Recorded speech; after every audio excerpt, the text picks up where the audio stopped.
Hello, everyone. Happy Independence Day. We are celebrating the 248th birthday of our nation's founding. A wonderful occasion. July 4th is one of my favorite holidays for obvious reasons. I'm a patriot, and I know patriots love July 4th as well they should. Of course, the left is an enemy of history, an enemy of memory, hates America. And so that's why it's important that we, on this day, remember what was behind our founding. And one of the things I like to do for you here at Judicial Watch every July 4th is to remember why we were founded by reading the Declaration of Independence, which I will do for you now. In Congress, July 4th, 1776, the unanimous declaration of the 13 United States of America, when in the course of human events it becomes necessary for one people to dissolve the political bands which have connected them with another, and to assume among the powers of the earth the separate and equal station to which the laws of nature and of nature's God entitle them, a decent respect for the opinions of mankind requires that they should declare the causes which impelled them to the separation. We hold these truths to be self-evident, that all men are created equal, that they are endowed by their Creator with certain unalienable rights, that among these are life, liberty, and the pursuit of happiness, that to secure these rights, governments are instituted among men, deriving their just powers from the consent of the governed, that whenever any form of government becomes destructive of these ends, it is the right of the people to alter or abolish it, and to institute new government, laying its foundations on such principles and organizing its powers in such form as to them shall seem most likely to affect their safety and happiness. Prudence, indeed, will dictate that when governments long established should not be changed for light and transient causes, and accordingly all experience has shown that mankind are more disposed to suffer while evils are sufferable than to right themselves by abolishing the forms to which they are accustomed. But when a long train of abuses and usurpations, pursuing invariably the same object, evinces a design to reduce them under absolute despotism, it is their right, it is their duty to throw off such government and to provide new guards for their future security. Such has been the patient sufferance of these colonies, and such is now the necessity which constrains them to alter their former systems of government. The history of the present King of Great Britain is a history of repeated injustices and usurpations, all having in direct object the establishment of an absolute tyranny over these states. To prove this, let facts submitted to a candid world. He has refused the assent to laws, the most wholesome and necessary for the public good. He has forbidden his governors to pass laws of immediate and pressing importance, unless suspended in their operations till his assent should be obtained. And when so suspended, he has utterly neglected to attend to them. He has refused to pass other laws for the accommodation of large districts of people, unless those people will relinquish the right of representation in the legislature, a right inestimable to them and formidable to tyrants only. He has called together legislative bodies at places unusual, uncomfortable, and distant from the depository of their public records, for the sole purpose of fatiguing them into compliance with his measures. He has dissolved representative houses repeatedly for opposing with manly firmness his invasions on the rights of the people. He has refused for a long time after such dissolution to cause others to be elected, whereby the legislative powers, incapable of annihilation, have returned to the people at large for their exercise, the state remaining in the meantime exposed to all dangers of invasion from without and convulsions within. He has endeavored to prevent the population of these states, for that purpose obstructing the laws of naturalization of foreigners, refusing to pass others to encourage their migrations hither, and raising the conditions of new appropriations of lands. He's obstructed the administration of justice by refusing his assent to laws for establishing judiciary powers. He has made judges dependent on his will alone for the tenure of their offices and the amount and payment of their salaries. He has erected a multitude of new offices and sent hither swarms of officers to harass our people and eat out their substance. He has kept among us in times of peace standing armies without the consent of our legislatures.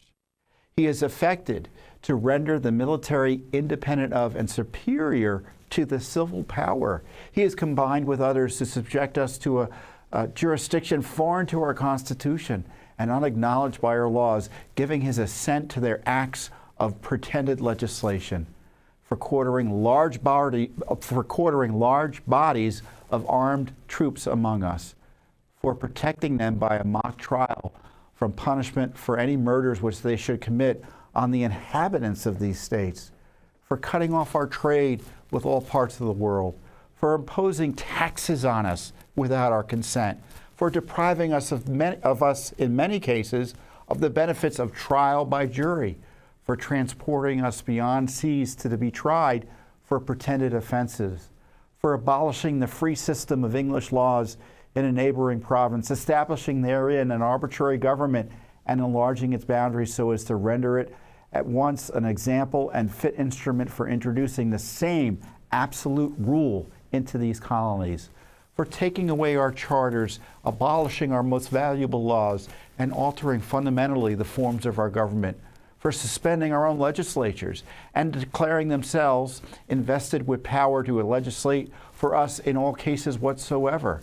He has abdicated government here by declaring us out of his protection and waging war against us. He has plundered our seas, ravaged our coasts, burnt our towns, and destroyed the lives of our people. He is at this time transporting large armies of foreign mercenaries to complete the works of death, desolation, and tyranny already begun with circumstances of cruelty and perfidy scarcely paralleled in the most barbarous ages and totally unworthy the head of a civilized nation. He has constrained our fellow citizens, taking captive on the high seas to bear arms against their country, to become the executioners of their friends and brethren, or to fall themselves by their hands.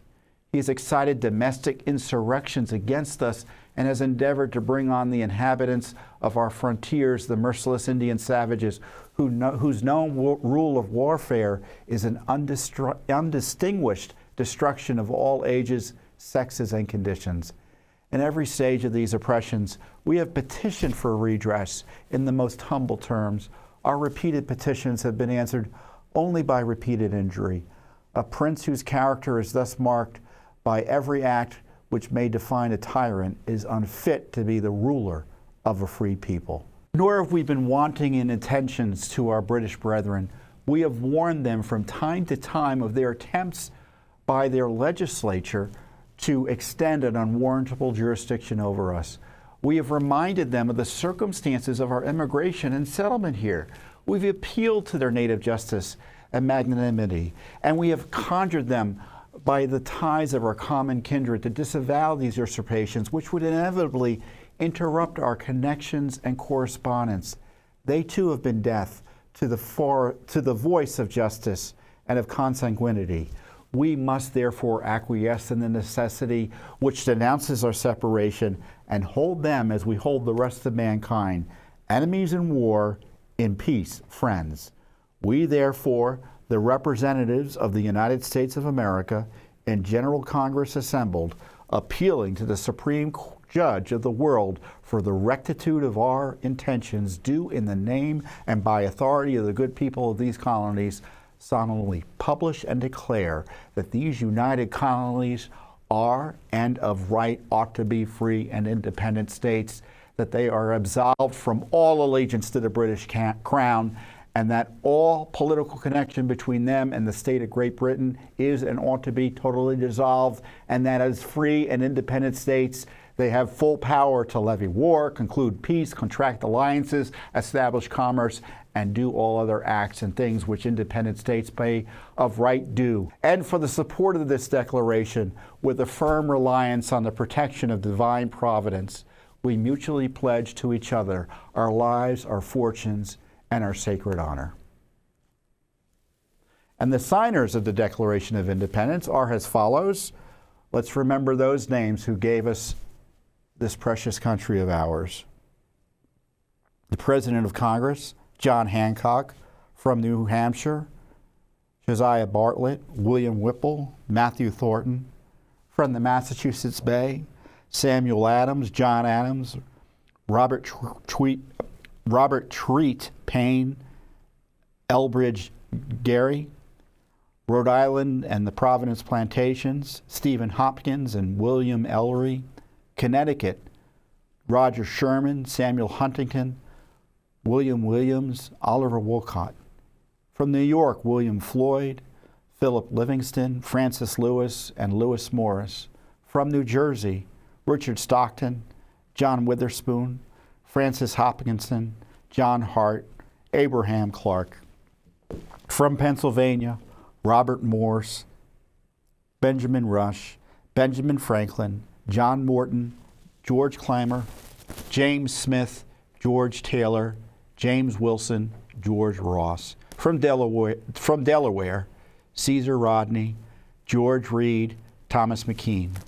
From Maryland, Samuel Chase, William Paca, Thomas Stone, and Charles Carroll of Carrollton. From Virginia, George Wythe, Richard Henry Lee, Thomas Jefferson, Benjamin Harrison, Thomas Nelson Jr., Francis Lightfoot Lee, and Carter Braxton. From North Carolina, William Hooper, Joseph Hughes, and John Penn. From South Carolina, Edward Rutledge, Thomas Hayward Jr., Thomas Lynch Jr., and Arthur Middleton. And finally from Georgia, Button Gwinnett, Lyman Hall, and George Walton. So those are our literal founding fathers. So God bless them. God bless America. I hope you've learned something from the reading of the Declaration of Independence and what was at stake, our liberties, our freedom, as those founders wrote so eloquently, as Thomas Jefferson wrote really so eloquently in that declaration. So with that, I wish you the best on Independence Day. On behalf of all of us at Judicial Watch, God bless you, and of course, God bless America.